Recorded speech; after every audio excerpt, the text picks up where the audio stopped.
Hello दोस्तों, चलिए शुरू करते हैं इंडियन पॉलिटी एंड कॉन्स्टिट्यूशन का chapter fourth on various committees of constituent assembly and other important miscellaneous fact. तो देखिए, taking reference of constituent assembly which is made on the basis of cabinet mission of 1946। उसकी पहली meeting दिसंबर 1946 को हुई थी constituent hall में, जिसको आज का जो सेंट्रल हॉल ऑफ पार्लियामेंट है। और जो main architect of Indian constitution is doctor Baba Saheb Bhimrao Ambedkar. इनको chief architect of constitution of India बोलते हैं।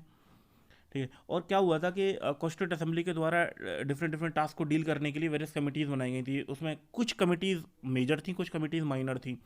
मैंने मेजर और माइनर कमिटीज़ को, इंपॉर्टेंट कमिटीज़ को इंक्लूड किया है इस लेक्चर में। और जो एग्जाम पॉइंट ऑफ व्यू से important, because all committees are not important for our exam point of view.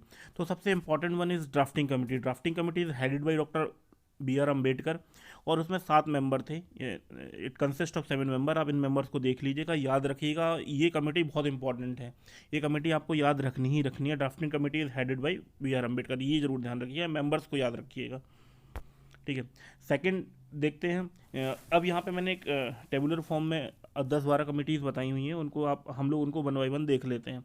तो जो कमेटी है, union power committee headed by Pandit Jawaharlal Nehru. Union constitution committee headed by Jawaharlal Nehru, ये याद रखिएगा। Provincial constitution committee headed by Sardar Vallabh Bhai Patel. Advisory committee of fundamental rights headed by Vallabh Bhai Patel. Fundamental rights sub committee headed by JB Kripalani, one of the eminent leader of our time. Minority subcommittee headed by SC Mukherjee. ठीक है। अब आगे आगे आगे देखते हैं इनको।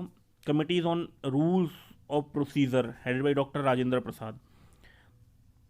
Ad hoc committee on national flag, very important, another very important committee, doctor Rajendra Prasad, head by Rajendra Prasad. State committee Jawaharlal Nehru. Steering committee Rajendra प्रसाद।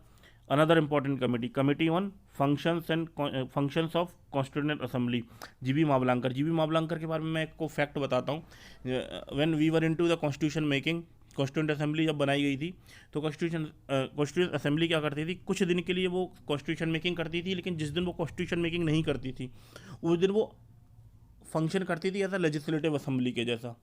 उस दिन वो नॉर्मल जो लॉज थे उनको इनेक्ट करती थी, ये ध्यान रखिएगा। तो वो जो दिन थे जब वो नॉर्मल लेजिस्लेटिव असेंबली की तरह फंक्शन करती थी, उसको हेड किया जाता था जीबी मावलांकर द्वारा, ये ध्यान रखिएगा।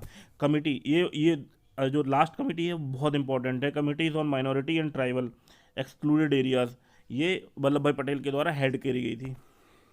ठीक है। अब आगे देख लेते हैं कुछ इंपॉर्टेंट टास्क, जिसको मिसलेनियस टास्क मैंने बताया था। Other important task perform by constituent assembly, जैसा कि मैंने आपको बताया था कि कॉन्स्टिट्यूंट असेंबली 2 तरीके से फंक्शन परफॉर्म करती थी। एक तो कॉन्स्टिट्यूंट असेंबली की तरह, जिसको हेड करते थे डॉक्टर राजेंद्र प्रसाद और वाइस प्रेसिडेंट थे SC मुखर्जी। और दूसरा था legislative, as a legislative assembly, उसको हेड किया जाता था जी मामलांकर द्वारा जी। तो एक जब और कौन कौन से फंक्शंस हमारी कॉन्स्टिट्यूंट असेंबली ने other than constitution making perform किए हैं, वो देख लेते हैं। और ये पीटी पॉइंट ऑफ व्यू से बहुत इंपॉर्टेंट है। तो enacting laws and involve in decision making process, normal laws जो डिसीजन मेकिंग के लिए इंपॉर्टेंट थे उनको बनाना। It adopted the national flag on July 22 1947, another important fact, note कर लीजिए। ठीक है। It accepted and approved the India's membership of British Commonwealth in May 1949। अब ये क्या बला है, ये देखिए। ये मतलब there are certain countries those were the previously were the British colony, they come under the British commonwealth आप देखते हैं ना, कॉमनवेल्थ गेम होते हैं, वही चीज़ है। ये जितनी भी ब्रिटिश कॉलोनीज़ हैं, ये जब ब्रिटिश कॉलोनीज़ को इंडिपेंडेंट मिली, तो ये उनका उनकी इच्छा थी कि उनको ब्रिटिश कॉमनवेल्थ को एक्सेप्ट करना है नहीं करना। ऐसा कुछ नहीं था कि ब्रिटिश कॉमनवेल्थ किसी तरीके की एक अथॉरिटी है, ऐसा कुछ नहीं है। बस एक नाम दे दिया कि दो previously were the British colony, है ना, वो सब कॉमनवेल्थ के अंदर आती हैं। और कॉमनवेल्थ गेम भी होते हैं, इसीलिए उसमें ये सारी कंट्रीज भाग लेती हैं जो पहले ब्रिटिश कॉलोनीज थी। ठीक है।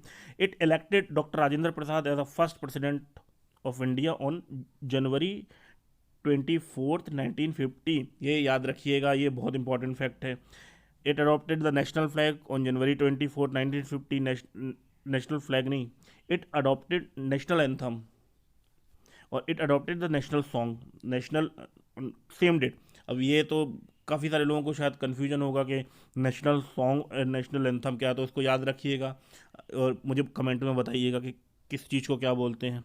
ठीक है, तो these all were the add on task performed by the constituent assembly. तो ये चीज़ें याद रखनी है आपको, ये पीटी पॉइंट ऑफ व्यू से बहुत इंपॉर्टेंट है। यू मे गेट 3-4 क्वेश्चन और 1-2 क्वेश्चन, जैसा पहले भी पूछा गया, पूछ सकते हैं। तो आज की क्लास हमारी यहीं तक है। तो दोस्तों, इस लेक्चर को अगर पसंद आया आपको तो लाइक कीजिए, शेयर कीजिए, सब्सक्राइब कीजिए, अपने दोस्तों के साथ भी शेयर कीजिए क्लासेस, जिनको नहीं पता है कि MPPSC एक्सप्रेस के बारे में, उनको बताइए, उनको समझाइए।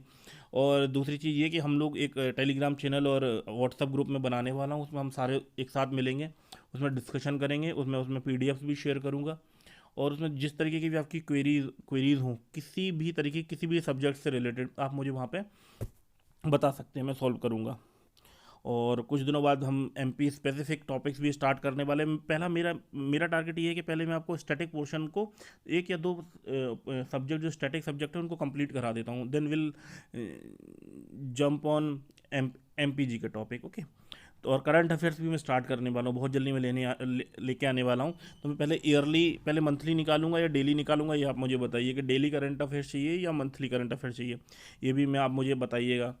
और पढ़ाई करते रहिए, बस यही इंपॉर्टेंट है। Thank you.